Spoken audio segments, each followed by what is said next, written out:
প্রবাসে যাওয়ার এক সপ্তাহ আগে যখন আমার স্বামী সব ব্যাগপত্র গোছাচ্ছিল, তখন আমাকে বলল, তুমি কোনো টেনশন করো না, এবার যেই কিন্তু তোমাকে নেওয়ার ব্যবস্থা করব আমি। আমি তখন 3 মাসের প্রেগনেন্ট ছিলাম। এমত অবস্থায় আমার স্বামী আমাকে দেশে রেখে প্রবাসে পাড়ি জমায়। এরপর মাসখানিক আমার সাথে যোগাযোগ রেখেছিলেন, তাও ঠিক মতো কথা বলতেন না। আমি যখনই ফোন দিতাম তখনই কাজের ব্যস্ততা দেখাতো। এভাবে বেশ কিছুদিন কাটানোর পর আমার স্বামী আমার সাথে কোনো যোগাযোগই রাখে না, তাকে ফোনেও পাওয়া যায় না, ফোনও বন্ধ।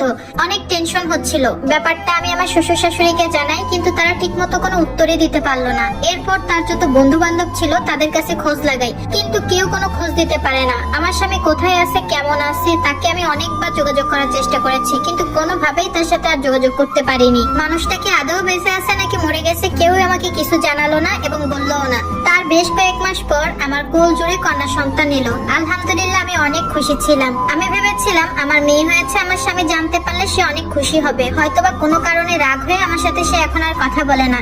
কিন্তু মেয়ের নাম রাখা হয়ে গেল, এর মাঝেও তার কোনো খোঁজ পেলাম না। এরপর হঠাৎ একদিন তার ফোনে কল দিতেই দেখলাম যে রিংটা বাজতেছে, কিন্তু বেশ কয়েকবার ফোন দেওয়ার পরও আমার স্বামী আমার ফোনটা ধরলো না। এমন করে মাসের পর মাস কেটে যাচ্ছিল।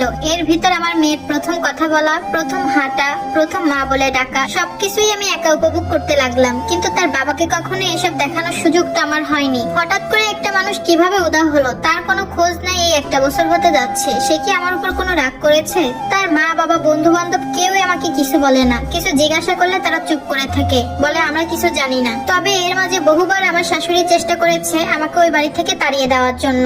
এই ঘটনা জানাজানির পর আমার বাবা আমার শ্বশুর বাড়িতে আসে এবং এসে আমাকে নিয়ে যেতে চায়, কিন্তু আমি একদমই যেতে রাজি হই না। হয়তোবা আমার স্বামী আমার উপর কোনোভাবে রাগ করেছে, এজন্যই আমার সাথে কোনো যোগাযোগ রাখে না। কিন্তু একদিন না একদিন তার রাগ ভাঙবে। তারপর আমার বাবা আমাকে নিতে পারেনি, কিন্তু আমার বাবা আমার শাশুড়ির কাছে বলে যায় তার মেয়ে এবং তার নাতনির খরচ সম্পূর্ণই সে দিবে, তাদের কোনো খরচ দেওয়ার দরকার নাই। এভাবেই বাবার কাছ থেকে টাকা নিয়ে চলতাম। মেয়েটা আস্তে আস্তে বড় হচ্ছে, স্কুলেও ভর্তি করলাম। দেখতে দেখতে 10টা বছর কেটে গেল। আর এই 10টা বছরে যে কত কিছু হয়েছে বোন, কতটা কষ্ট করেছি, কতটা চোখের পানি ফেলেছি, তা এখন শুধু গল্প মাত্র। হঠাৎ একদিন জানতে পারলাম আমার স্বামী দেশে ফিরবেন। এই কথা শোনার পর আমি যে এত পরিমাণ খুশি হয়েছিলাম, তার প্রতি আমার এক আকাশ পরিমাণ অভিমান ছিল, ঘৃণা ছিল। কিন্তু তার আসার আনন্দেতে সবকিছু যেন আমি ভুলে গেলাম। দেখলাম আমার চোখ বেয়ে 2 ফোঁটা পানি পড়ছে, এটা হয়তো বা আনন্দের কান্না। কিন্তু এই আনন্দ আমার কপালে বেশি সময় ছিল না। দেশে আসার পর জানতে পারি সে দ্বিতীয় বিয়ে করেছেন এবং সেই নারীকে নিয়ে প্রবাসে পাড়ি জমিয়েছেন। সেখানে ঘর সংসার এবং তার সন্তান সবই আছে। এই কথা শোনার পর আমার মাথায় আকাশ ভেঙে পড়লো। আমি শুধু ছোট্ট মেয়েটার দিক তাকিয়েছিলাম, কি জবাব দিব তাকে? তার বাবা এমন, তাকে কিভাবে বলবো? প্রবাসে যাওয়ার সময় আমার স্বামী আমার কাছ থেকে পাসপোর্ট করার জন্য একটা সিগনেচার নিয়েছিলেন, যাতে করে আমাকে প্রবাসে নিয়ে যেতে পারেন। মূলত